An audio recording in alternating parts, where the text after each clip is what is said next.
you get some tips from the golf team yesterday when you visited them? You know what? I needed some, but they were a little too focused for me, so I didn't want to distract them. I think I just watched them, and I'm going to try to mimic that today.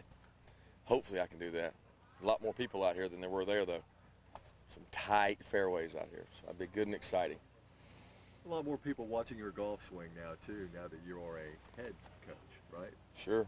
I mean, I think that's part of it. It comes with kind of the territory. So I'm excited for the opportunity. It's a great event. I'm glad they invited me, and it gets a chance to give our program a little exposure over here.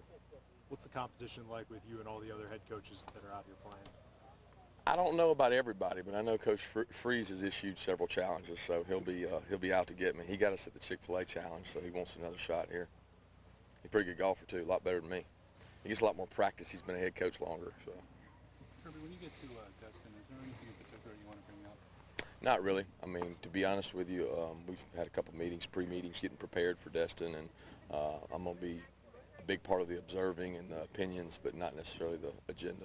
What do you think is going to be the hot topic this year? You know, I don't know. It'll be interesting to see. There's a lot of things going on in college football, a lot of movements, a lot of moving parts. So we'll see when we get down there.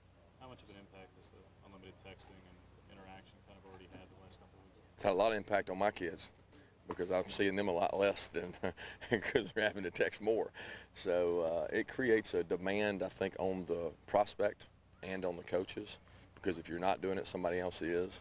And it's a form of communication that kids use now. Let's just be honest. That's what they do. So they're comfortable with it, and I'm actually comfortable with it because I've been doing it for so long. So it's created a different dynamic when it comes to reaching out to them. It's easier to get to them.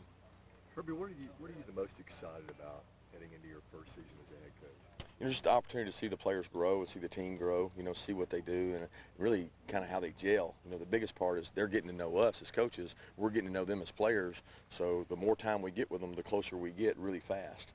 And we don't have long. So it's a deal that we've got to gel really quick in fall camp. And you being a Georgia guy, sure. How much are you looking forward to that first game at Auburn? Well, I'm fired up. It felt like a game, the first spring game with the 93K, 93,000. When you ran out, it was like it was real because it was packed and it was a great atmosphere. So obviously coming into the Dome, playing North Carolina, such a great opponent, we're fired up for that opportunity, and our kids are working hard in the offseason for that opportunity.